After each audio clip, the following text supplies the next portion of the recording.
Welcome back to Fervent Champion Gaming, and if it's your first time here, welcome. So today we're going to be diving into the Magic the Gathering realm, specifically into this format standard, where we're going to be covering one of the Challenger decks. But before that, if you like our content, like, subscribe, or hit that little bell icon to let you know whenever we post any kind of new videos.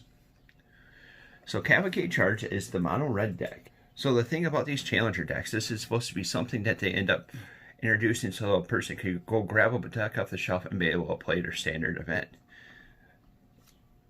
So let's dive in. We got 27 creatures altogether, 4 of which is Torbran, Thane of Redfall. It's a 4 mana, so 3 red and 1 colorless for a legendary dwarf noble. If a red source you control would deal damage to an opponent, or a permanent an opponent controls, it deals that much damage plus 2 instead. He's a big 2/4 booty. So that ends up charging up any kind of a red source damages and everything, adding 2 more damage. Next up is the Bonecrusher Giant, which we have 4 of those all together in the deck, and it costs 3 mana, 2 colorless and 1 red. And then it also has this little thing called Adventure. When it ends up going over, you can play it for that cost, and then it exiles itself, and then out of exile you could end up paying the actual mana cost of the creature. So with the Adventure, it's an instant speed, stomp, it costs 1 red and 1. Damage can't be prevented this turn, and stomp deals 2 damage to any target. So if Torbran, that would end up being 4 damage because 2 to it. When we cast it for the 3 mana cost, when Bonecrusher Giant becomes the target of a spell, Bonecrusher Giant deals 2 damage to that controller. It's a 4/3 body. And then as we're playing more red spells, we're going to end up boosting up our next creature that we have, which is another 4 of, is Runaway Steam-Kin. It costs 2 mana altogether, a red and 1 colorless, an elemental. And whenever you cast a red spell, if a Runaway Steam-Kin has fewer than 3 counters on it, put a +1/+1 counter on the Runaway Steam-Kin. Remove 3 +1/+1 counters from Runaway Steam-Kin, make 3 red mana. That's allowing us to juice up our deck to be able to play more spells. The next cards that's coming in is a 4 of Rimrock Knight. It's another one that could go on in an adventure. So with the adventure, it's called Boulder Rush. It's an instant speed. Target creature gets +2/+0 until end of turn. And then we also could play it back for the 2 mana over on this side, which brings in the Knight, who can't not block. It's a 3/1. Next up is another 4 of, is Scorch Spitter. Scorch Spitter is a 1 mana, and it's an elemental lizard. And whenever Scorch Spitter attacks, it deals 1 damage to a player or planeswalker it's attacking. It's a 1/1. Again, it's another one that ends up getting bumped up with Torbran, adding more damage over to it, which is our game plan.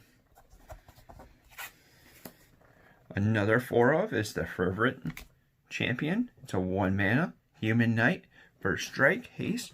Whenever a Fervent Champion attacks another target attacking knight you control, gets +1/+0 until end of turn.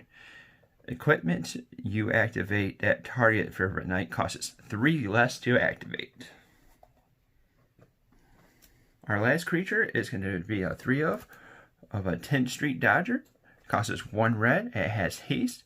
Pay 1 red, 10th Street Dodger can't be blocked this turn except for creatures with Defender. It's a 1/1.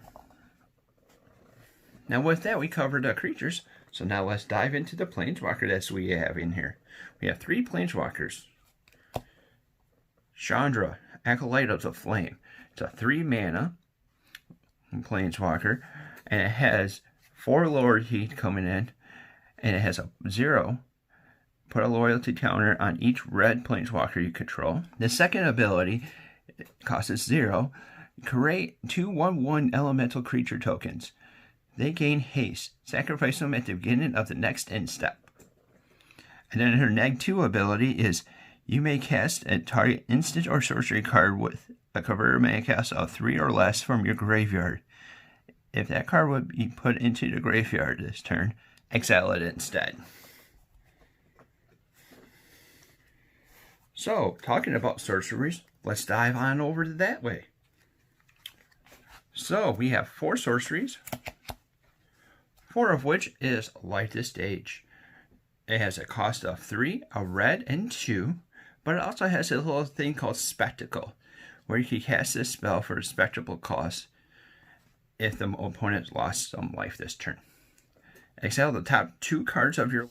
Then we have one Lonely Equipment, which is pretty noticeable, pretty good. So, this is Embercleave.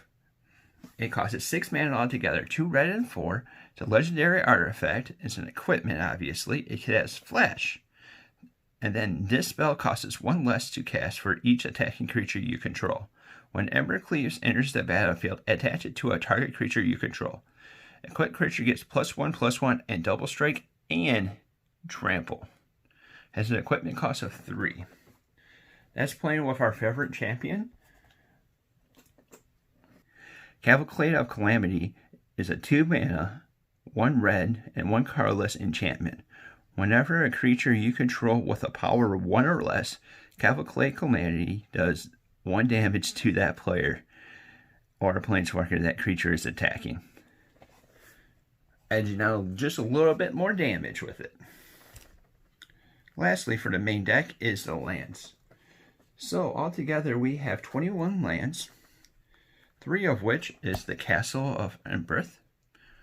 Castle of Embereth enters the battlefield tapped unless you control a mountain. Tap, add 1 red, or tap 3, a red, red, 1, and tap it. And creatures you control get +1/+0 until end of turn. And then it's just a simple 18 mountains. So with these Challenger decks, they also get these little things called sideboards. Sideboards is something that you can have up to 15 different cards, and it has to be 15 cards exactly. So something that's quite shocking is that we have 4 Shock. Costs 1 mana, and it deals 2 damage to any target. We also have 3 of the Satyr's Cunning. It is a 1 mana, so 1 red. Create a 1/1 red Satyr token. This creature cannot block. It has an escape cost of 3, so 1 red and 2.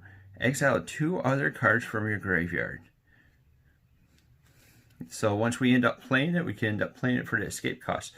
Escape is a mechanic where we'll end up having to exile so many cards from our graveyard to be able to do it.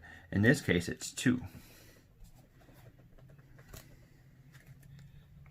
Slaying Fire.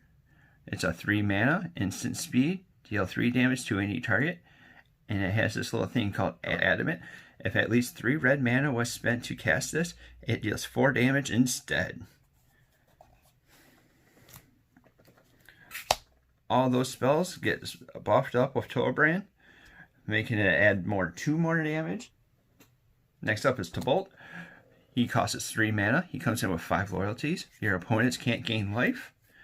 His -2 is create a 1/1 red devil creature token. Whenever this creature dies, it deals 1 damage to any target. The real good part about him is that your opponents can't gain life.